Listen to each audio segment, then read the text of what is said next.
Innal hamdalillah nahmaduhu wa nasta'inuhu wa nastaghfiruh wa na'udzu bihi min syururi anfusina wa min sayyiati a'malina. May yahdihillahu fala mudhillalah wa may yudlilhu fala hadiyalah. Asyhadu an la ilaha illallah wahdahu la syarikalah wa asyhadu anna Muhammadan abduhu wa rasuluh. Allahumma salli wa sallim ala rasulika wa habibika Muhammad ibn Abdillah wa ala alihi wa sahbihi wa mawalah, amma ba'du. Bapak dan saudara,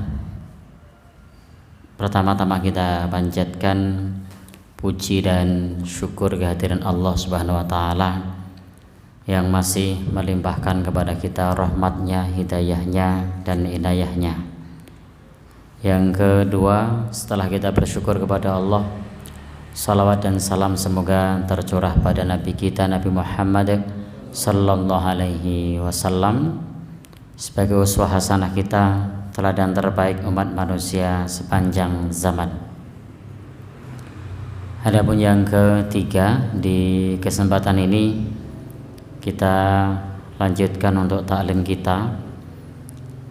Di kesempatan ini saya diberi judul tentang musibah atau bencana dalam timbangan syariat. Jujur sebenarnya ini bukan bidang saya tidak menguasai bidang ini. Untuk itu kalau saya salah tolong saya dikoreksi, karena teman-teman yang hadir di sini hampir semuanya adalah pengamat bencana. Yang hadir di sini adalah pengamat musibah. Yang hadir di sini pengamat corona, sampai pelesetannya corona pada tahu. Waduh, tahu toh? Ya. Baik. Setelah kita bersyukur kepada Allah, kemudian salawat dan salam semoga tercurah pada Nabi kita Nabi Muhammad sallallahu alaihi wasallam. Kemudian yang ketiga, saya mohon maaf kalau banyak salah, kalau banyak kurang pas. Ini prinsipnya bahwa ketika Allah Subhanahu wa taala menurunkan bencana kepada kita, itu para ulama sudah memberikan penjelasan kepada kita. Ada beberapa hal. Yang pertama adalah kalau kita diberi ujian, diberikan cobaan, diberikan musibah kepada kita, itu untuk menaikkan derajat. Dan mudah-mudahan kita termasuk yang diberikan oleh Allah Subhanahu wa taala. Misalnya dengan kakinya sakit, dengan adanya satu bencana, baik yang bersifat kecil maupun besar, seperti wabah, penyakit, gempa dan seterusnya, itu untuk menaikkan derajat dan menghapus dosa. Bapak dan saudara yang berbahagia yang dirahmati Allah Subhanahu wa taala, karena bagi seorang mukmin segala sesuatu yang menimpa dirinya itu akan dibalas oleh Allah Subhanahu wa taala untuk menaikkan derajat dan penghapus dosa. Maka di dalam bab ini ada satu sabda dari Nabi Shallallahu alaihi wasallam yang sangat terkenal, "May yuridillahu bi khairan yusib minhu." Barang siapa yang Allah kehendaki kebaikan, maka Allah Subhanahu wa taala akan memberikan musibah kepadanya. Jadi ada kalanya ketika Allah Subhanahu wa taala menghendaki kebaikan, maka Allah Subhanahu wa taala itu akan memberikan musibah kepadanya. Bapak dan saudara yang berbahagia, tentu kita tidak mengharapkan bab ini karena ini adalah perkara yang berat bagi kita. Suatu saat sahabat Sa'ad bin Abi Waqqas pernah berkata, "Kana raqiqad dini ibtuliya ala hasabi dzalika." Wa in kana, kemudian beliau melanjutkan, "Wa in kana sulbad din ibtuliya ala hasabi dzalika. Fama tazalul bala ya birrajuli hatta yamshi 'alal ar wa ma 'alaihi min khati'ah." Sahabat Sa'ad bin Abi Waqqas pernah bertanya kepada Rasulullah sallallahu alaihi wasallam, siapakah orang yang paling berat ujian dan cobaannya yang menimpa kepada dirinya? Maka Nabi menjawab, para nabi. Kemudian mereka ini akan diuji menurut kadar keimanannya. Maka setiap orang akan diuji dengan setiap kadar keimanannya. Kalau keimanannya tinggi, ujiannya lebih tinggi. Keimanannya sedang, ujiannya pun demikian. Karena Allah Subhanahu wa taala tidak akan membebani kepada seorang melainkan sesuai dengan kemampuannya. La yukallifullahu nafsan illa wus'aha. Sampai-sampai ketika orang tersebut kena bala dari Allah, musibah dari Allah Subhanahu wa taala, maka hatta yamshi 'alal ar wa ma 'alaihi khati'ah. Sampai ketika dia berjalan di atas muka bumi tidak ada dosa baginya. Tentu musibah bencana yang seperti ini adalah untuk orang yang beriman. Ketika orang beriman menyikapi bencana, menyikapi musibah, menyikapi sesuatu yang menimpa dirinya dengan penuh kesabaran, maka seperti yang disampaikan oleh Rasul, hatta yamshiya, sampai dia berjalan alal ardi, di muka bumi, wa ma alaihi min khati'ah, dan tidak ada dosa yang ada pada dirinya. Ini tentu adalah orang-orang khusus. Jadi ini adalah orang-orang yang khusus, yang memang dia bisa menyikapi semua bala, semua ujian, semua cobaan tersebut dengan sabar. Maka apapun yang terjadi, bencana apapun yang terjadi, yang terpenting bagi kita sebagai umat Islam, kita sikapi dengan sabar. Insya Allah kalau kita sikapi dengan sabar, maka itu akan menjadi penebus dosa dan juga meningkatkan derajat. Sebagaimana sabda beliau, inna idhamil jaza ma'a idhamil bala. Besarnya pahala sesuai dengan besarnya cobaan. Jadi besarnya pahala sesuai dengan besarnya cobaan. Inna idhamal jaza ma'a idhamil bala.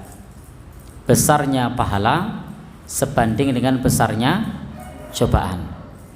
Wa inna Allah azza wa jalla, dan sesungguhnya Allah Subhanahu wa taala, idza ahabba qauman, jika mencintai suatu kaum, ibtalahum, maka suatu kaum tersebut akan diuji. Jadi jika Allah Subhanahu wa taala mencintai suatu kaum, maka kaum tersebut akan diuji, ibtalahum. Faman sabara falahu sabruhu. Barang siapa sabar, maka baginya pahala kesabarannya. Waman sakhita falahu sukhtu. Barang siapa yang marah, murka, yang misuh, maka baginya juga kemurkaan dari Allah Subhanahu wa taala. Sehingga dengan diturunkannya bencana itu akan tampak siapa yang betul beriman dan siapa yang mereka kufur kepada Allah Subhanahu wa taala.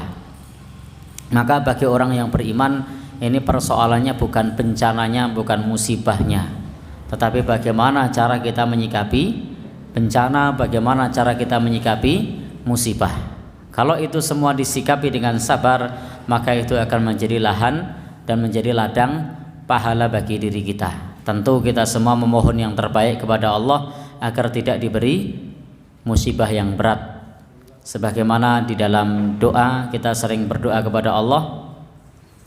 Di akhir surat Al-Baqarah itu ada satu doa, wala tahmil alaina isran kama hamaltahu alal ladzina min qablina wala tuhammilna ma la taqata lana bih. Kita mohon kepada Allah agar kita tidak diberikan beban, tidak diberikan cobaan sebagaimana yang menimpa orang-orang sebelum kita, dan kita mohon kepada Allah Subhanahu wa taala agar kita tidak diberikan beban yang melebihi kemampuan kita. Maka sangat bagus sekali kalau kita biasakan membaca doa di penghujung akhir surat Al-Baqarah. Ini bisa dibiasakan. Dan sunnah Nabi sebenarnya setiap malam sebelum tidur kita bisa baca 2 atau 3 ayat terakhir dari surat Al-Baqarah.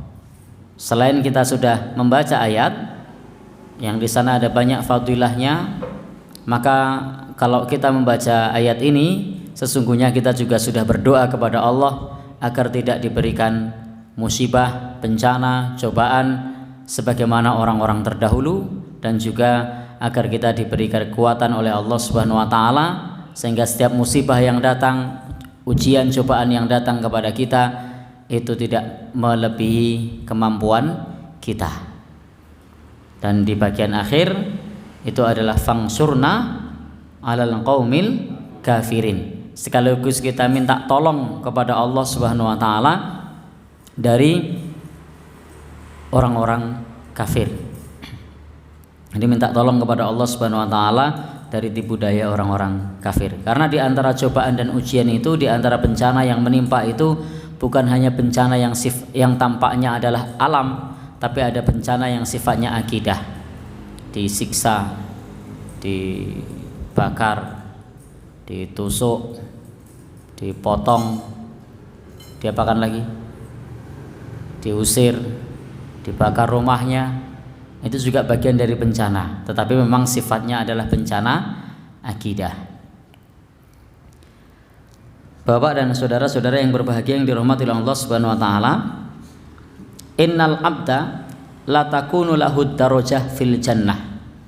Seorang hamba memiliki suatu derajat di surga. Fama yablughuha bi syai'in min amalihi. Seorang hamba memiliki suatu derajat di surga ketika dia tidak dapat mencapainya dengan amal-amal kebaikannya, maka fama yablughuha bi syai'in min amalihi fayabtalihillahu bil bala, maka Allah akan menguji dan mencobanya agar dia mencapai derajat tersebut, liyablughu tilkat darajah, agar dapat sampai kepada derajat tersebut.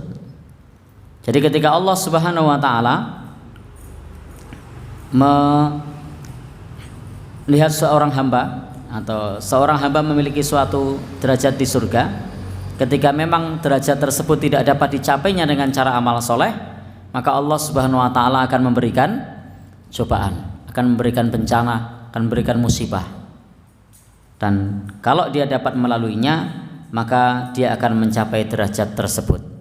Maka di antara mencapai derajat kebaikan itu tidak selalu dengan amal soleh, tetapi dengan cara bersabar.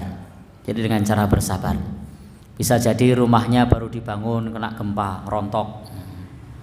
Ini kalau dipikir-pikir, wah ini nabungis pirang-pirang tahun. Baru saja dibangun, lagi seneng-senengi. Apalagi kalau nang Bantul, baru diresmikan dengan cara ngundang tonggo teparu, diguncang gempa, rontok rata dengan tanah. Maka kalau itu sabar, maka itu adalah salah satu cara untuk mencapai derajat yang tinggi di sisi Allah Subhanahu wa taala. Jadi itu untuk mencapai derajat yang tinggi di sisi Allah Subhanahu wa taala. Tentu ini tidak semudah apa yang kita ucapkan, karena ketika kita sudah mendapatkan ujian, maka dalam hati kita akan bergolak pikiran yang macam-macam, sehingga wajar ketika Allah Subhanahu wa taala kemudian memberikan pahala yang besar kepada orang yang mendapatkan musibah. Karena beratnya pada saat mendapat musibah, beratnya ketika saat mendapat bencana. Tidak semudah orang yang menyaksikan, apalagi hanya menyaksikan di televisi, atau seperti yang saat ini ada bencana yang berupa wabah penyakit corona. Bagi yang melihat, dia dengan enak bisa bikin plesetan. Kenapa Pak Sutek tadi plesetannya? Pak Sutek yang hafal ya. Bapak dan saudara-saudara yang berbahagia yang dirahmati Allah Subhanahu wa taala, maka orang yang beriman itu ketika mendapatkan bencana dari Allah, maka itu adalah sarana baginya untuk menaikkan derajat dan penebus dosa. Maka tidak perlu kita pikirkan musibahnya apa, bagaimana, seperti apa, tetapi cara bersikapnya inilah nanti yang akan menentukan itu adalah apakah menjadi bagian dari yang dapat meningkatkan derajat atau tidak.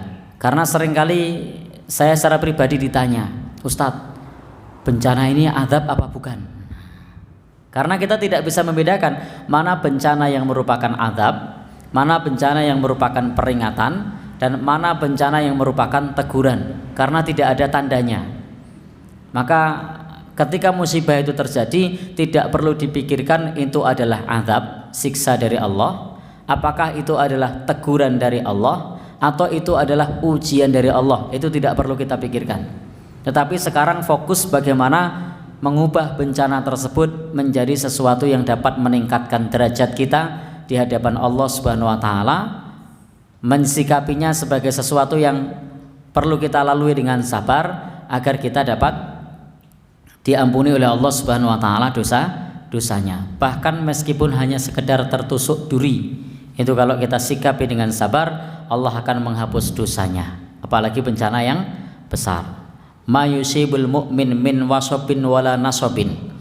Tidaklah seorang mukmin ditimpa rasa sakit, ditimpa rasa kelelahan, ditimpa penyakit, wala sakomin penyakit, wala hazanin kesedihan, hatta syaukah yushakuha sampai tertusuk duri, illa kufira biha min khotoyahu, melainkan Allah Subhanahu wa taala akan menghapus dosanya.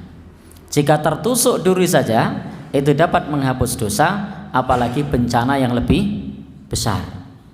Jadi jika tertusuk duri saja bisa menghapus dosa, apalagi bencana yang lebih besar. Masalahnya adalah apakah kita bisa lolos saat mendapatkan musibah bencana yang kecil.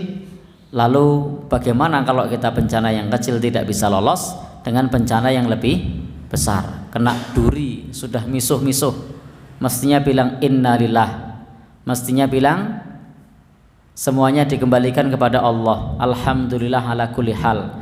Tapi yang disebut yang lain, nama-nama hewan, nama-nama penghuni kebun binatang, maka tidak lolos ketika mendapatkan ujian meskipun kecil. Yang kedua, kalau tidak nama-nama hewan, biasanya nama-nama sayuran, asem-asem.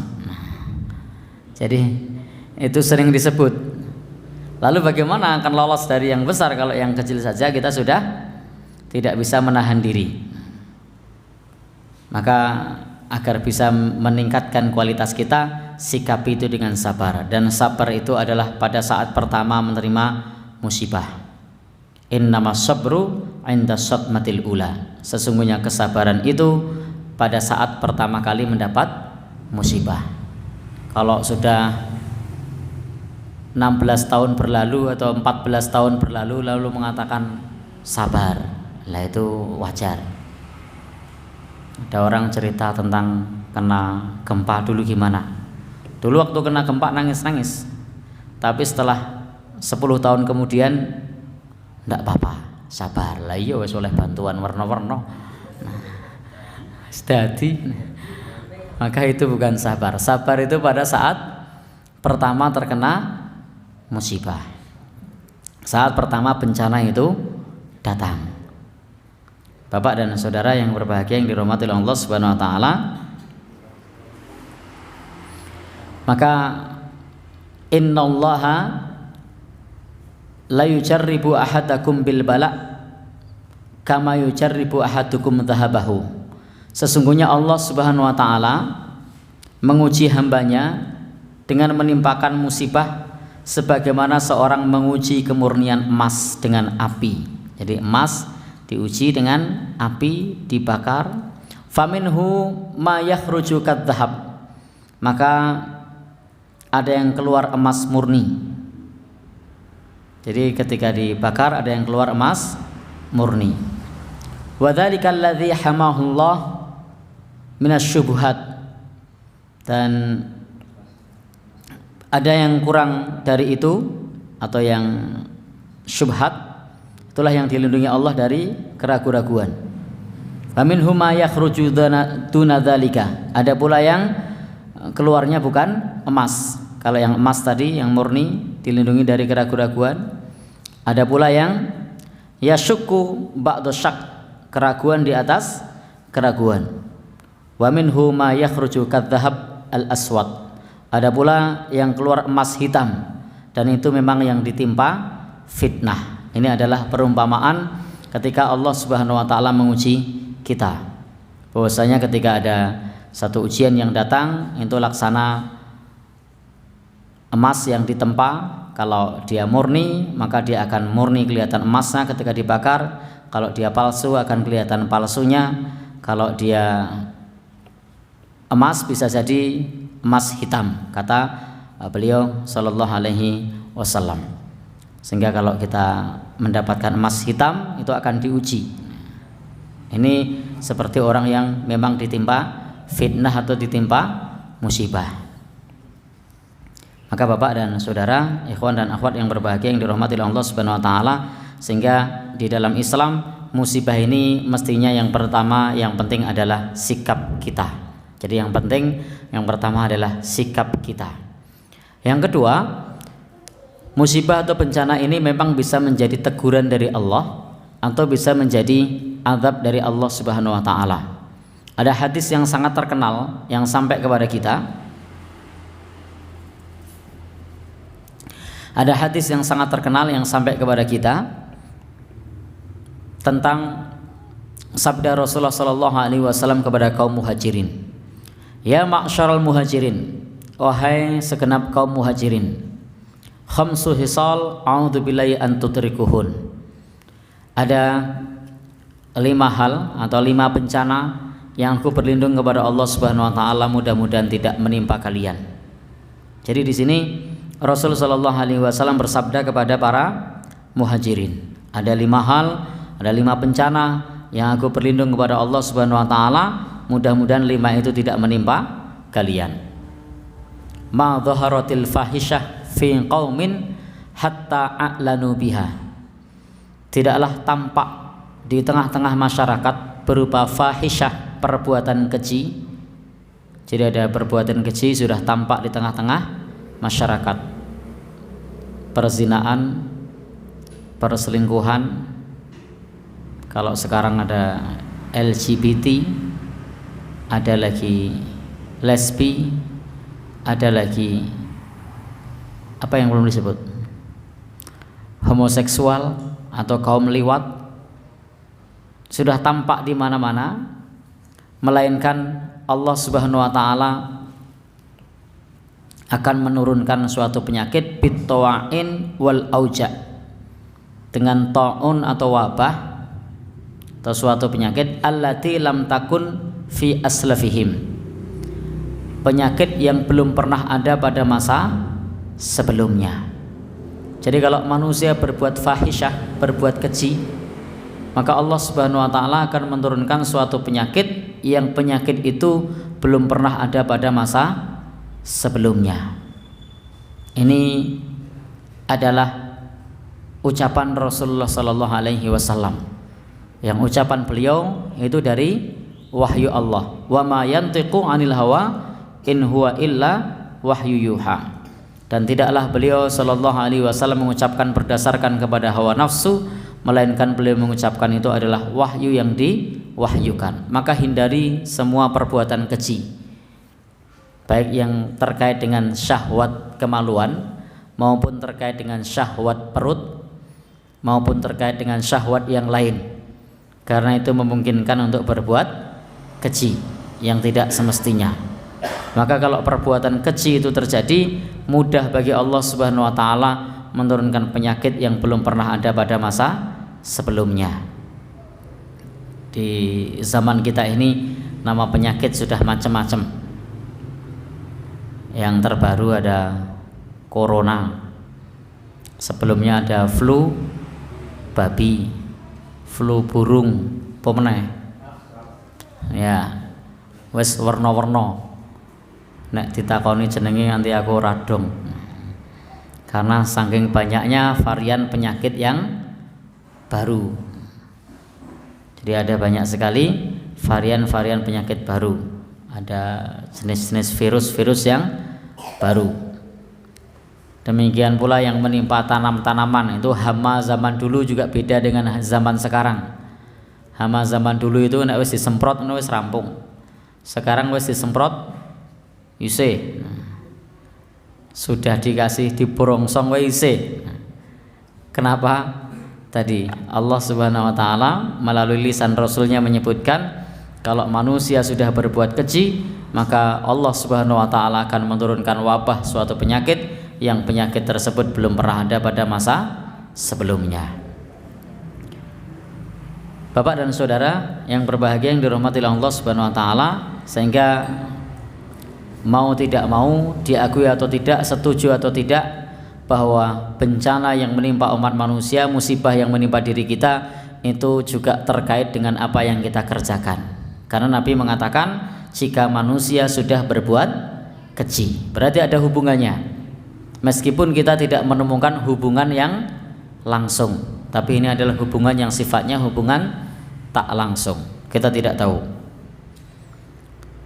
Kemudian yang berikutnya, alladzina madau wala naqasa qaumun fil mikyali wal mizan. Ketika sudah merata di mana-mana, suatu kaum mengurangi takaran dan timbangan. Jadi kalau sudah perbuatan korupsi meraja di mana-mana, mengurangi takaran dan mengurangi timbangan, melainkan manusia itu akan diberikan musibah oleh Allah, diberikan bencana bisinin, dengan tahun-tahun yang panjang, paceklik, wasyiddatul mu'nah, kesulitan hidup, wajuris sultan, dan munculnya pemimpin yang zalim. Ini sabda Nabi. Jika di tengah-tengah masyarakat sudah terbiasa melakukan korupsi, mengurangi takaran dan timbangan, melainkan Allah Subhanahu wa taala akan menurunkan bencana berupa paceklik dan kesulitan hidup, dan juga munculnya pemimpin yang zalim. Jadi di sini ternyata kalau kita melihat sabda Rasul, ada hubungannya antara pemimpin yang zalim dengan perilaku korupsi. Ada hubungannya antara paceklik dengan perilaku korupsi. Ada hubungannya dengan merosotnya ekonomi dengan perilaku korupsi.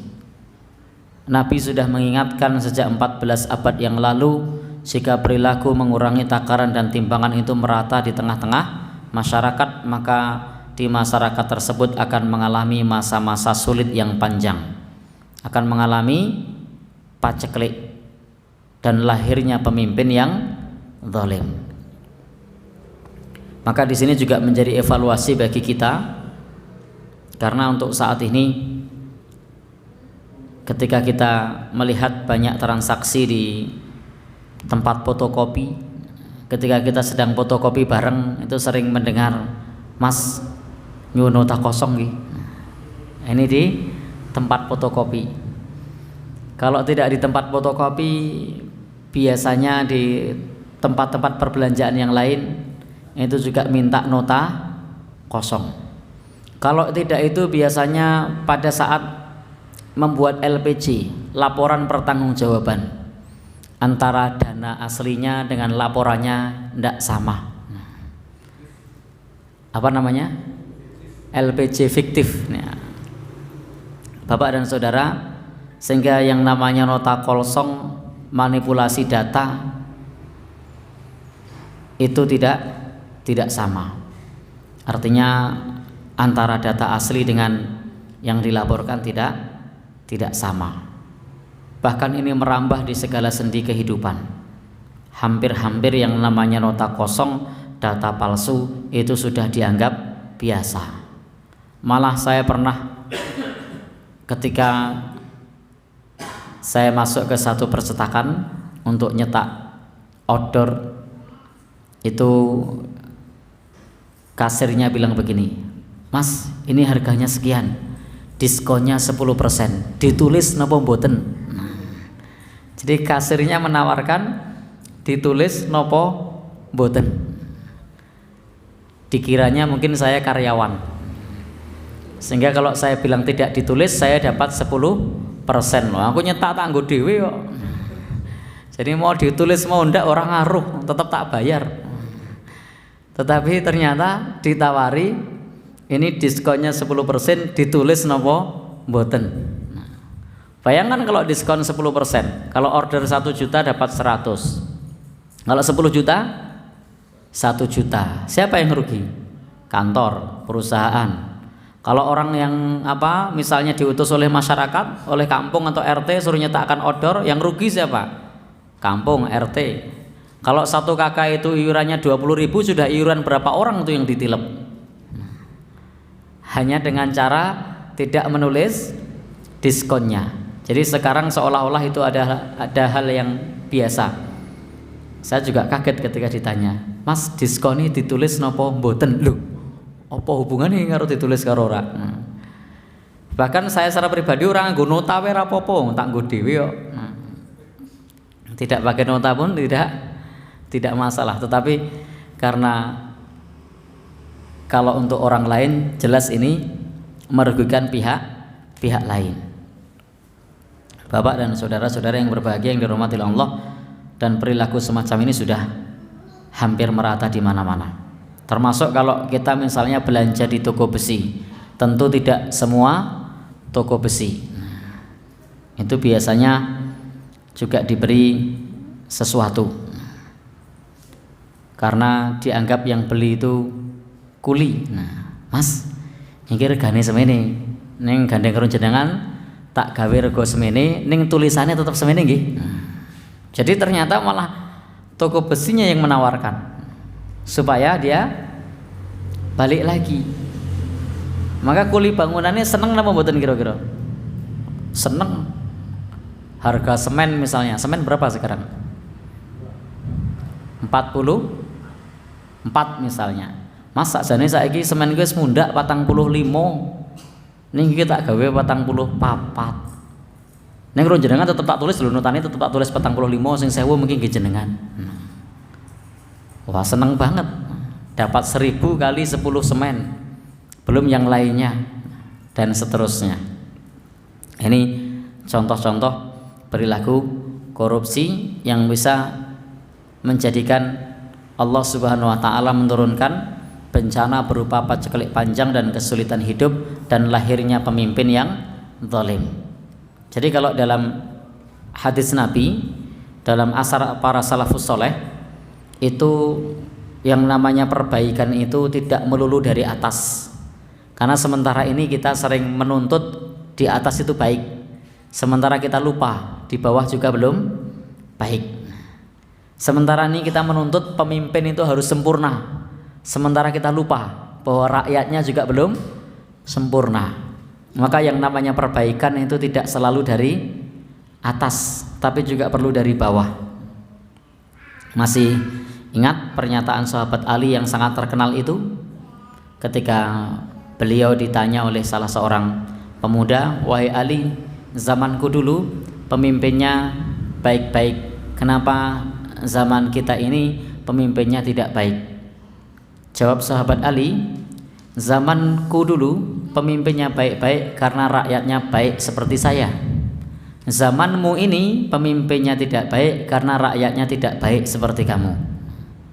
Karena yang namanya pemimpin itu lahir dari rakyat. Maka kalau rakyatnya baik, maka siapapun yang menjadi pemimpin pasti orang baik.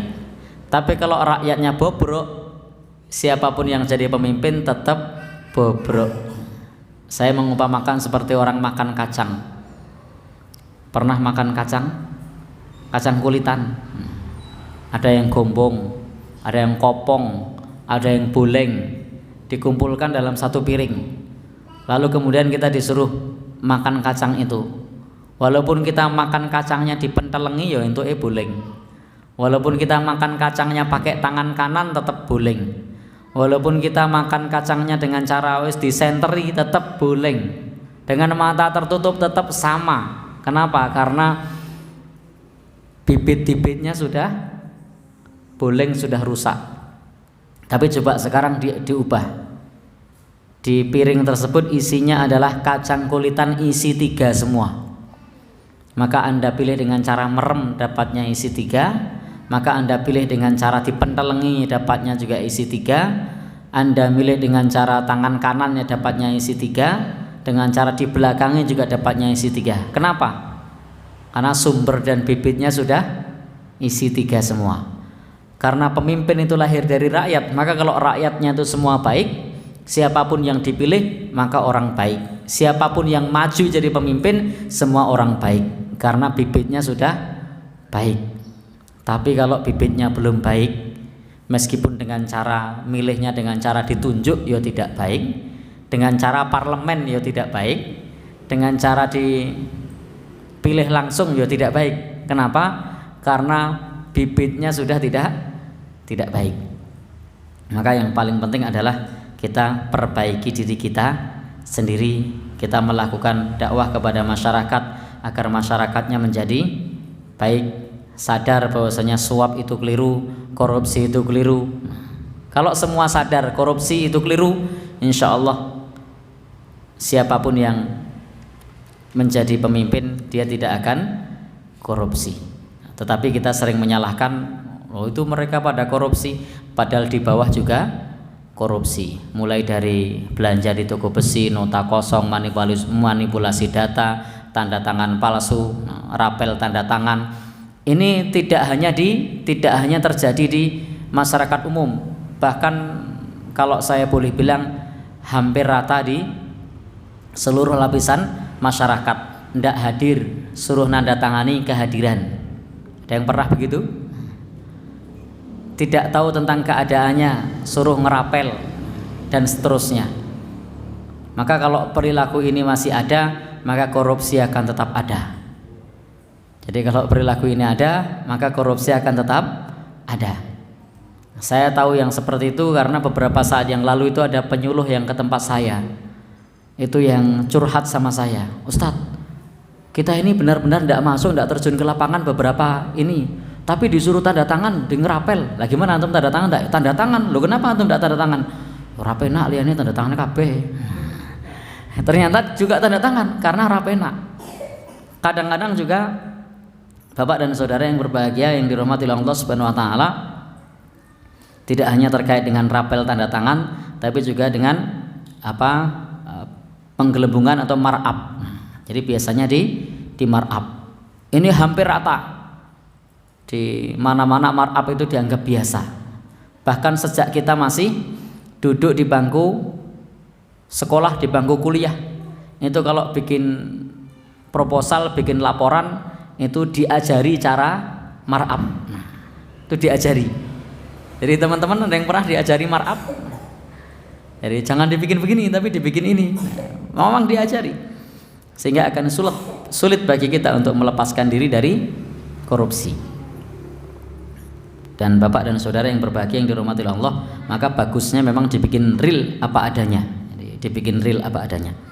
Kita nyari sumbangan dibikin real apa adanya itu lebih cepat daripada ketika kita nyari sumbangan dibikin mar'ab.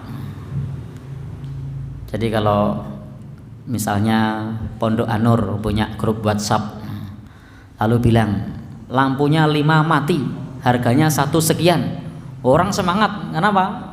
Real 5 mati lampunya. Tapi kalau dibilang lampu 10, ternyata cuma 5, ketahuan orang memang harap nyumbang. Kenapa? Karena cuma 5. Wah ini lantainya 3 jebol, butuh semen berapa? Rongsak misalnya, atau 1 sak misalnya. Ternyata butuhnya cuma 1, belinya 2. Tahu-tahu besok donaturnya ngeliat, loh kok ini apa ini keras-keras, semen Atos. Kenapa tidak dipakai sisa kemarin? Nah, besok lagi memang mau nyumbang. Karena di mar'ab tidak sesuai dengan apa adanya. Baik, kita lanjutkan. Jadi di antara sebab datangnya musibah itu adalah ketika kita punya perilaku yang buruk. Maka ini sebagai bencana dari Allah Subhanahu wa taala karena manusia melakukan korupsi. Contoh yang ketiga dari hadis Rasul ini, wa ma mana'a qaumun zakata amwalihim illa muni'u al-qatra minas sama'.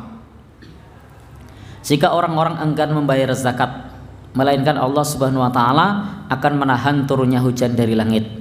Falawlal bahaim lam yumtaru, jika tidak karena binatang-binatang ternak, niscaya Allah Subhanahu wa taala tidak akan menurunkan hujan. Maka di antara bencana itu ada yang tidak turun hujan, namanya kemarau panjang. Ada yang turun hujan terus, banjir, namanya apa? Kalau kemarau terus, kemarau panjang. Kalau hujan terus, penghujan panjang. Baru dengar saya. Jadi ternyata ini ada istilah baru di pesantren An-Nur, istilahnya penghujan panjang. Ya. Biasanya kalau BMKG ngasih nama kalau kemarau tetap hujan itu namanya kemarau basah. Jadi kalau musim kemarau kok tetap hujan itu kemarau basah. Tapi musim penghujan kok tidak hujan namanya kemarau panjang. Jadi tetap yang menang kemarau. Jadi tidak ada kemarau panjang lalu penghujan panjang. Ya, baik. Jadi di sini adalah peringatan dari Rasulullah Sallallahu Alaihi Wasallam.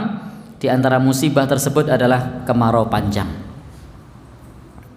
Kenapa ada kemarau panjang? Salah satu sebabnya adalah manusia enggan membayar zakat. Jadi manusia enggan membayar zakat. Ini hanya contoh-contoh. Bisa jadi nanti musibahnya yang lain. Tidak mesti berupa seperti ini.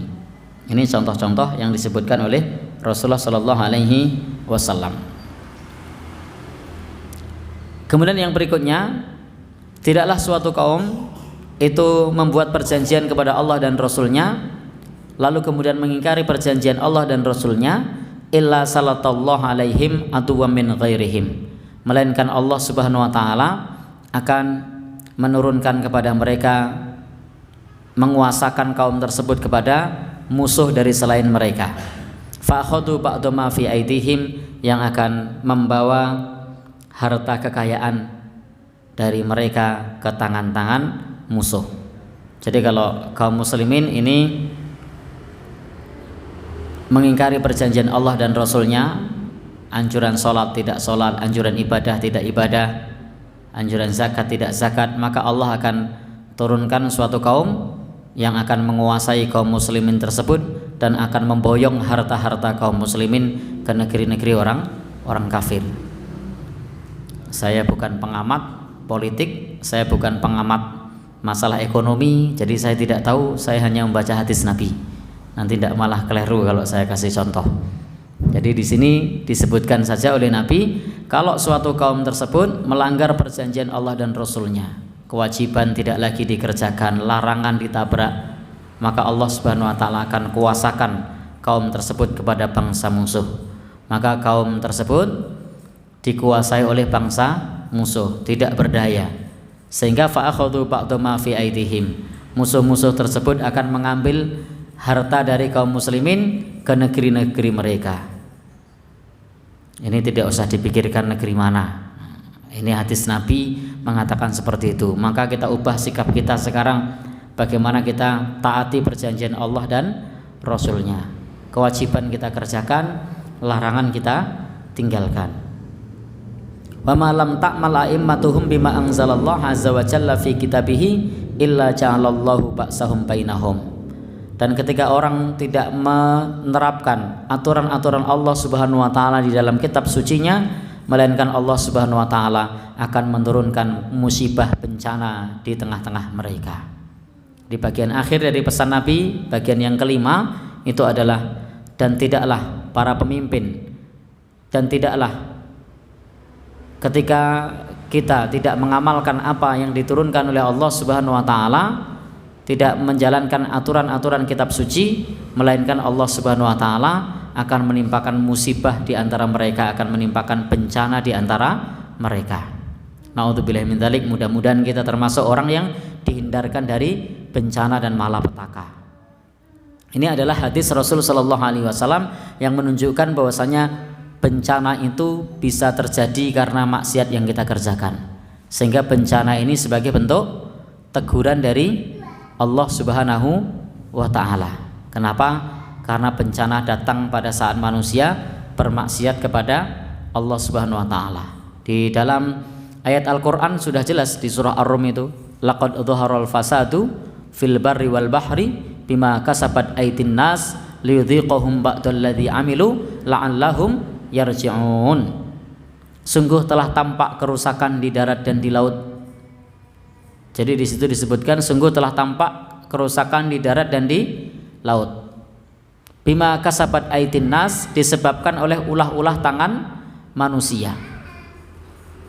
Di darat, di laut banyak kerusakan. Kalau di laut sekarang yang agak memprihatinkan itu sampah plastik. Karena sampah plastik itu ada yang terurai butuh waktu, ada yang 100 tahun baru terurai, ada yang 1000 tahun baru terurai, ada yang 800 tahun baru terurai, ada yang 3000 tahun baru terurai. Itu sampah plastik itu sekarang sangat luar biasa kalau kita melihat di lautan. Itu bisa kita buktikan kalau ada ombak yang membawa sampah ke tepian pantai, itu kalau kita temui misalnya bungkus mie atau bungkus apa, itu ada taunya. Jadi kadang-kadang ada taunya, atau plastik-plastik yang lain tahun 90 sekian. Jadi plastik yang dibuang tahun 90 itu sampai sekarang belum hancur. Ada yang plastik yang dibuang tahun 2000 sekian itu belum hancur. Dan itu tidak sedikit ikan-ikan kecil yang mati karena makan plastik. Jadi demikian pula karena banyaknya orang perilaku buang sampah sembarangan ini, kemudian banyak saluran yang mampet, kemudian terjadi banjir. Ini jelas terkait dengan ulah tangan manusia. Maka Allah berfirman, liyudhiqahum ba'dalladzi amilu, agar mereka merasakan atas sebagian yang mereka kerjakan. Ada tujuannya, la'allahum yarji'un, agar manusia kembali ke jalan yang benar. Jadi adanya kerusakan di darat dan di laut ini agar manusia mengevaluasi, agar manusia kembali ke jalan yang benar. Abul Aliyah pernah berkata, yang dimaksud dengan kerusakan di darat dan di laut ini, selain kerusakan yang tampak oleh mata kita, itu adalah banyaknya maksiat. Jadi maksiat itu termasuk kerusakan, agar manusia kembali ke jalan yang benar. Adapun yang ketiga, musibah itu selain sebagai bentuk, kalau yang pertama tadi ujian untuk meningkatkan derajat karena kita sabar, kita bisa bersikap. Yang kedua itu teguran untuk kembali ke jalan Allah. Yang ketiga ini sebagai adab. Tentu sebagai adab atau hukuman ini diperuntukkan bagi orang-orang yang kufur kepada Allah Subhanahu wa taala. Berapa banyak ayat yang menjelaskan kepada kita bahwasanya kalau kita beriman dan bertakwa, lafatahna alaihim barakatim minas sama', niscaya Allah Subhanahu wa taala akan membukakan pintu berkah dari langit. Tetapi kalau kita dalam keadaan bermaksiat kepada Allah, dalam keadaan kufur kepada Allah, maka mudah bagi Allah Subhanahu wa taala untuk membinasakan umat manusia. Wa idza aradna an nuhlika qaryatan amarna mutrafiha fafasaqu fiha fahaqqa 'alaiha alqaulu fatammarnaha tatmira. Dan jika kami hendak menghancurkan suatu kaum, maka dibuatlah mereka orang-orang yang fasik, orang-orang yang kufur kepada Allah Subhanahu wa taala, sehingga mereka fasik dengan sefasik-fasiknya. Maka setelah itu Allah menetapkan fatammarnaha tatmira, dihancurkan dengan sehancur-hancurnya. Di ayat yang lain Allah Subhanahu wa taala berfirman, falamma nasu ma dzukiru bihi fatahna 'alaihim abwaaba kulli syai'. Ketika orang-orang lupa kepada Allah Subhanahu wa taala, maka akan dibukakan pintu-pintu kesenangan. Jadi biasanya azab ini tidak turun langsung, tapi dibiarkan terlebih dahulu dalam puncak atau dalam kesenangan. Al-Quran mengatakan falamma nasu ma dzukiru bihi, ketika manusia sudah lalai, itu fatahna 'alaihim abwaaba kulli syai'. Segala pintu-pintu kesenangan justru dibuka, pintu-pintu kemakmuran justru dibuka. Kapan? Saat puncak manusia di puncak kelalaian. Maka kita perlu berhati-hati, jangan-jangan ketika kita ini lancar-lancar saja, kita sedang berada dalam puncak kelalaian. Begitu sudah sampai puncak, hatta idza farihu, sampai jika mereka sudah bergembira, senang banget, akhadnahum baktatan, maka kemudian Allah timpakan bencana itu sekonyong-konyong. Sekonyong-konyong itu apa ya? Ujuk-ujuk. Jadi Allah timpakan bencana sekonyong-konyong atau ujuk-ujuk, mendadak, tidak disangka-sangka sebelumnya. Maka Bapak Ibu yang berbahagia, itu diantara ayat-ayat yang menjelaskan kepada kita, termasuk kalau kita baca sejarah, hampir umat para nabi itu disiksa oleh Allah Subhanahu wa taala pada saat nabinya masih hidup. Dan alhamdulillah umat Nabi Muhammad adalah umat yang dimurkai, umat yang dirahmati oleh Allah. Sementara banyak umat yang lain yang dimurkai oleh Allah. Tandanya apa? Umat Nabi Muhammad ini umat yang dirahmati oleh Allah. Tandanya umat Nabi Muhammad tidak disiksa oleh Allah pada saat nabinya masih hidup.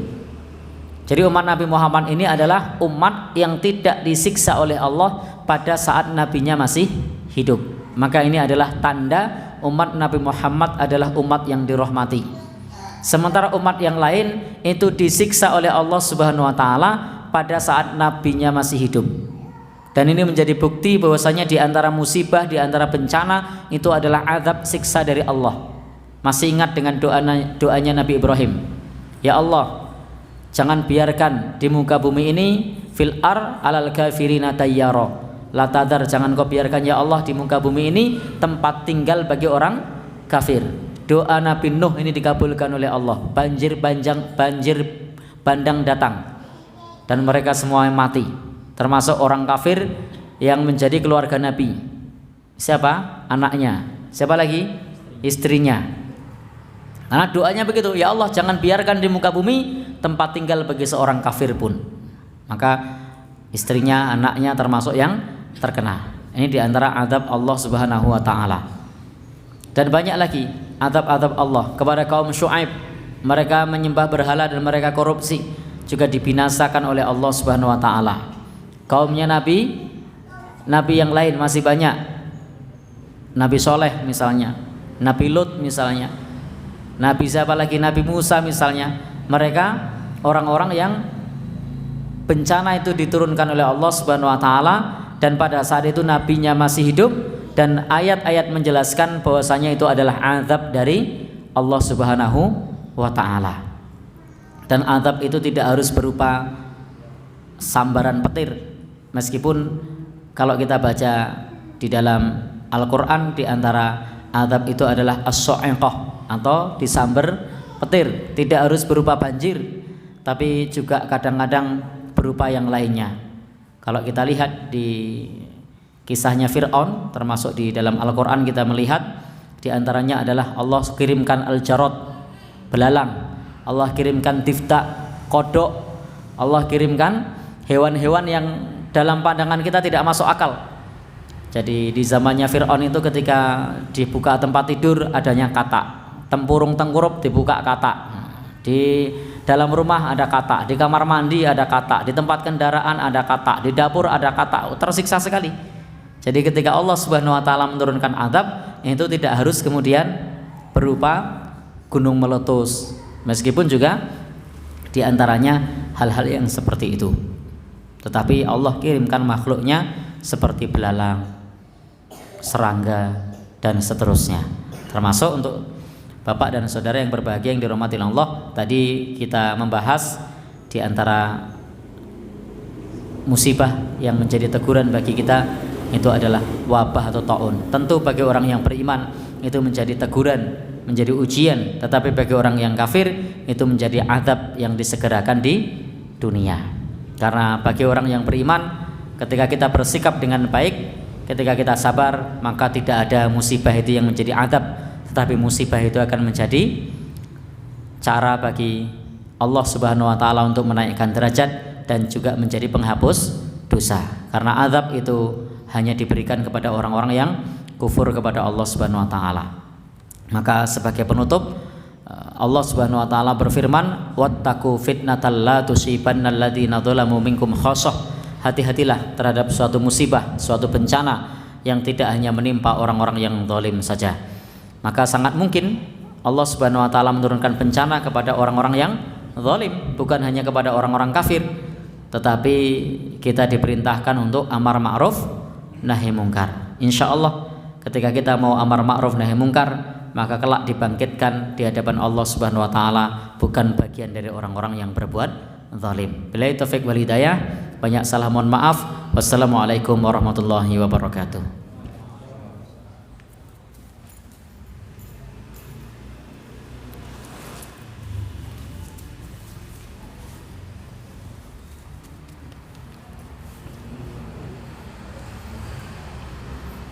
Kita aturaken ing panuwun dumateng panjenengan Ustaz Mujiman ingkang sampun paring pangosan ing sonten menika.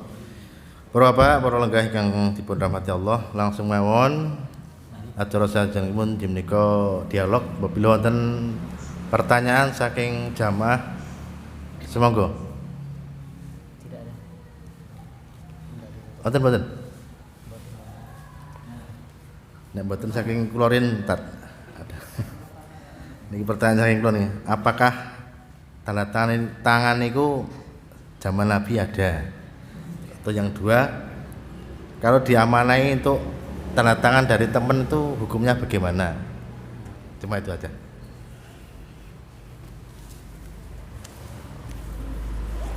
Terima kasih. Ini ada pertanyaan, apakah tanda tangan di zaman Nabi itu ada? Nabi dulu itu punya khotam. Khotam itu cincin. Jadi beliau sallallahu alaihi wasallam itu seorang yang buta huruf, yang tidak bisa membaca dan tidak bisa menulis. Maka beliau akan perintahkan kepada sekretarisnya untuk membuat surat. Setelah itu surat tersebut dikasih stempel, tek, Muhammad Rasulullah. Itu tanda tangannya itu. Karena beliau tidak bisa menulis, maka di stempelnya itu tertulis Muhammad Rasul Allah, sehingga beliau tinggal ngasih stempel, dituliskan dulu oleh orang lain, dibacakan, dan sudah sesuai maka disetujui dengan stempel tadi, dan itu tanda tangannya seperti itu. Karena memang beliau seorang yang tidak bisa menulis, sehingga taukik tanda tangan memang sudah ada sejak zaman dahulu. Dan tanda tangan itu adalah pengakuan atau persaksian. Jadi tanda tangan itu pengakuan atau persaksian. Jadi kalau ada presensi kehadiran lalu kemudian kita tanda tangan, itu berarti kita sedang memberitahu saya hadir. Itu presensi. Maka kalau kemudian ada sahabat kita yang tidak hadir lalu kita tanda tangani, maka sesungguhnya kita sudah bersaksi bahwa sahabat kita hadir padahal tidak hadir. Jadi kita bersaksi sahabat kita hadir padahal tidak hadir. Sehingga apa yang kita lakukan? Yang kita lakukan saat itu kita sudah berdusta, sudah berbohong bahwa sahabat kita hadir padahal tidak hadir. Tidak hanya bohong, kita sudah memberikan kesaksian palsu. Kita sudah memberikan kesaksian palsu padahal bohong dan juga saksi palsu, itu berdusta, itu dosa besar, itu syahadatuz zur atau qauluz zur, persaksian palsu atau perkataan palsu, itu termasuk dosa besar, termasuk berdusta. Maka kalau di hadis Nabi itu dikatakan bahwasanya kalau kita jujur, inna sidqa tuma'ninah, jujur itu menenangkan. Tapi kalau kita dusta, maka dusta itu akan menimbulkan kegalauan. Tetapi itu bagi orang yang hatinya masih sehat, hatinya masih sakit. Tapi kalau hatinya mati, itu orang sudah biasa berdusta, dan dusta itu tidak merasa dusta, merasa biasa. Orang yang hatinya masih sehat, ketika dia bermaksiat itu hatinya galau. Orang yang hatinya masih sakit, belum mati, ketika dia berbohong, ketika dia bermaksiat, hatinya masih galau. Tetapi kalau orang hatinya sudah mati, itu sudah tidak ngerasa apa-apa, biasa saja. Maka kalau kita bikin tanda tangan, menandatangani orang lain, kok rasanya biasa-biasa saja, maka kita perlu khawatir. Jangan sampai hati kita mati, karena kita tidak lagi merasa berdosa. Masih mending kalau hatinya sakit. Nah kalau orang yang hatinya sakit itu masih, waduh, ini dosa ya, walaupun dilanggar. Jadi dia masih merasa berdosa. Sehingga Bapak dan Saudara, kalau pertanyaannya zaman Nabi ada atau tidak, maka zaman Nabi itu beliau sendiri pakai khotam, pakai cincinnya untuk stempel sebagai bukti bahwasannya itu adalah dari beliau Shallallahu Alaihi Wasallam. Maka stempel atau taukik atau tanda tangan itu adalah bagian dari persaksian. Maka yang nama persaksian itu ada yang asli, ada yang palsu. Maka kalau persaksian palsu itu dosa besar, berbohong pun demikian. Maka kalau orang sudah berani berbohong satu kali, maka kebohongan tersebut akan diikuti dengan kebohongan-kebohongan berikutnya. Salah satu candu itu bohong. Jadi salah satu candu itu bohong. Kalau orang sudah terlanjur bohong sekali, itu biasanya ingin mengikuti dengan kebohongan-kebohongan berikutnya. Kalau laporan pertama itu sudah di markup, maka laporan kedua di markup lagi apa enggak? Di markup lagi. Tuman ya, tuman. Kalau permohonan yang pertama itu sudah tidak sesuai, maka yang kedua, yang ketiga pun akan diulangi.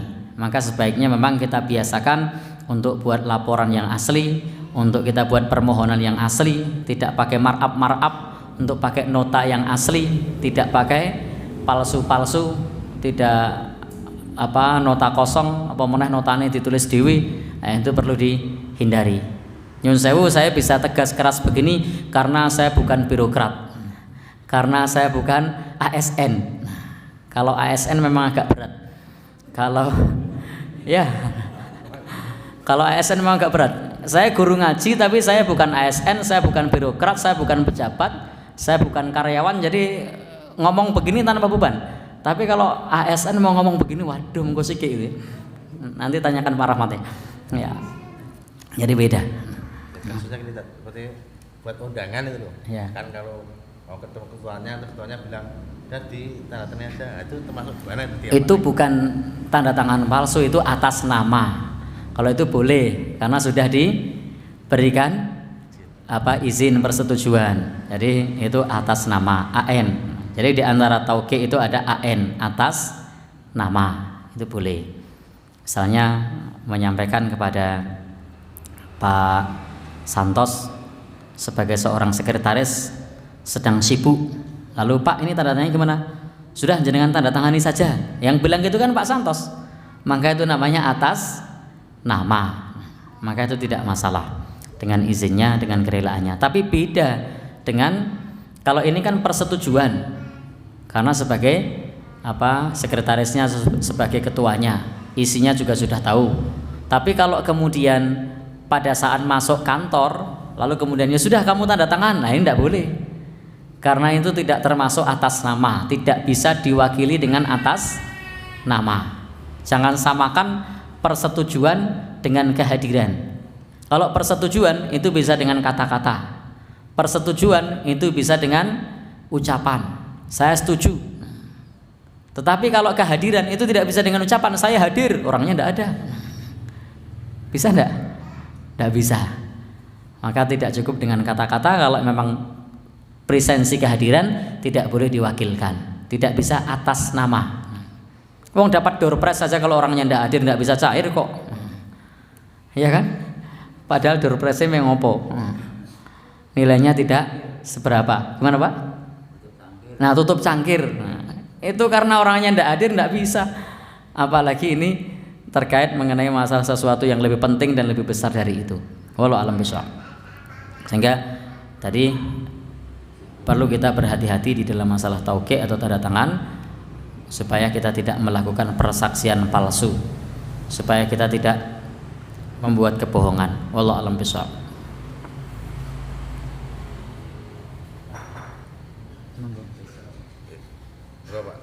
Assalamualaikum warahmatullahi wabarakatuh. Waalaikumsalam warahmatullahi wabarakatuh. Yang saya tanyakan di luar materi tadi, ya apa ya pesan? Monggo.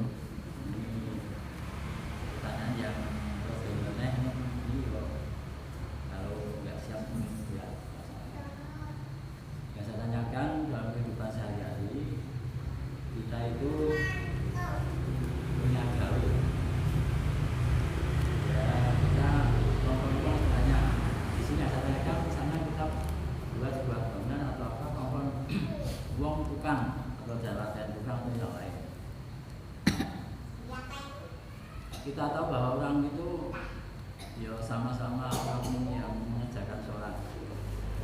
Kemudian pada waktu jam-jam sholat itu kan belum selesai bekerjanya. Misalnya pas biasa riskannya itu yang melahirkan asar. Yang asar biasanya balik dari jam 4, sedangkan yang asar sebelum jam 3. Nah, kita yang kongkon uang itu dosa nggak? Mereka itu tetap bekerja nggak, kita hentikan untuk sholat selesai pekerjaannya. Itu yang kita tanya seperti itu. Kita salah orang Islam itu dosa nggak menghentikan mereka itu untuk berhenti sholat atau bekerja dan kamu baik dengan yang sama tentunya. Terima kasih. Assalamualaikum warahmatullahi wabarakatuh. Waalaikumsalam warahmatullahi wabarakatuh. Ini tentang masalah waktu sholat. Waktu sholat itu ada as-sholatu ala waktiha, ada as-sholatu fi awwali waktiha. Pertama adalah sholat pada waktunya, yang kedua adalah sholat awal waktu. Jadi kalau ada orang sholat selepas adzan kemudian iqomah sholat, ini namanya sholat awal waktu. Ini yang utama, ini yang dianjurkan. Tapi juga kita perlu memahami bahwa sholat itu tidak hanya fi awali waktiha, tapi juga ada ala waktiha. Selama masih pada waktunya itu boleh, tentu saja tidak sering-sering, karena memang itu semua masih pada waktunya. Ingat, kalau kita baca kitab-kitab fikih, waktu sholat zuhur itu pada saat matahari sudah tergelincir sampai bayangannya lebih panjang atau sama dengan aslinya, maka selama masih waktu itu sholatnya masih diterima. Sama dengan sholat asar. Sholat asar itu waktunya adalah pada saat bayangan sama dengan aslinya atau lebih panjang sampai tenggelamnya matahari, maka sholat itu masih diterima. Ini konteksnya adalah ala waktiha, sholat pada waktunya itu masih waktunya. Tetapi ini kurang utama. Yang utama itu adalah fi awali waktiha, sholat pada awal waktunya. Maka saya sampaikan tadi, sholat di awal waktunya ini utama, pada waktunya tadi itu boleh, tapi tidak sering-sering. Jadi saran saya kalau misalnya sebagai juragan itu perlu disampaikan bahwasanya tidak sering-sering. Kalau pas nanggung silahkan, tidak sering-sering.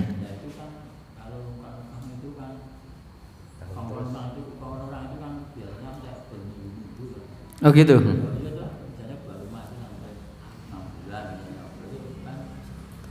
Ya kalau begitu dibuat aturan jam kerja saja, bahwasanya istirahat sholat asar lalu kemudian dilanjut selepas sholat asar. Oh enggak mau. Kalau enggak mau pakai cara yang kedua. Cara yang kedua bahwasanya silahkan pada saat adzan asar masih bekerja, tapi nanti selesainya sholat berjamaah, sehingga masih tetap mendapatkan keutamaan. Karena jam sholat jamaah itu ada kalanya perlu istihadi, perlu adanya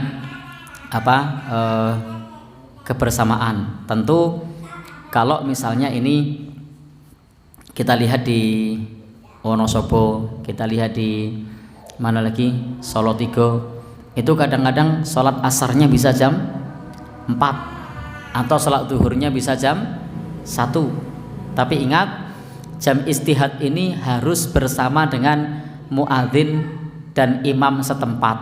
Nah, kira-kira mungkin enggak? Ya? Enggak mungkin.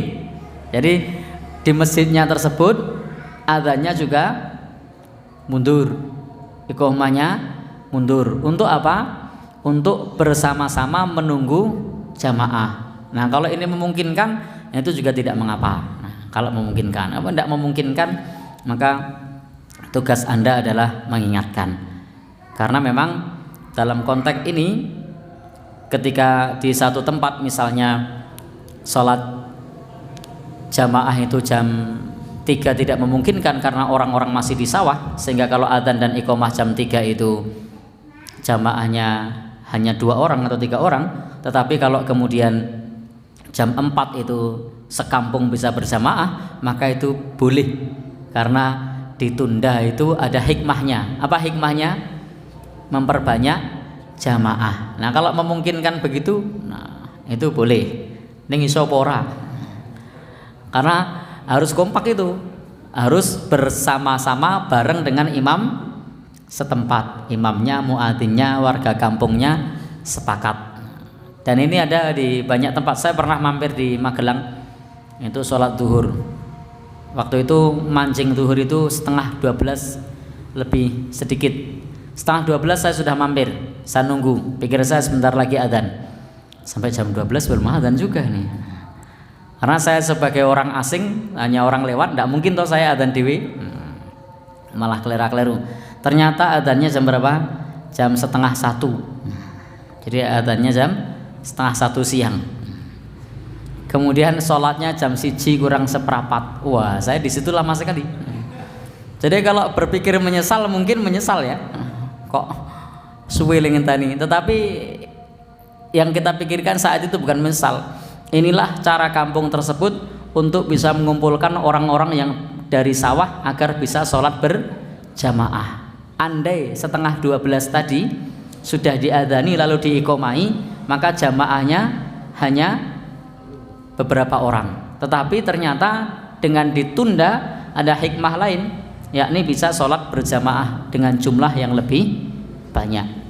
Maka kalau itu terjadi itu diperbolehkan. Sebagaimana di zaman Nabi itu berbeda antara jam sholat pada saat musim panas dan jam sholat pada saat musim dingin. Nah, untuk apa ditunda di zaman itu? Agar tidak terlalu panas, maka ditunda sehingga bisa sholat berjamaah bersama-sama dengan yang lain. Wallahu a'lam bishawab.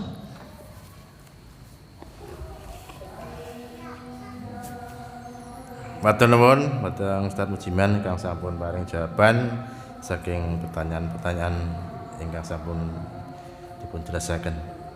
Para jamaah ingkang dipun rahmati Allah, kegandengan wekdal sampun masuk waktu maghrib. Monggo acara kajian wonten ing sonten menika kita tutup rumiyin. Monggo kita tutup kanthi doa kafaratul majlis.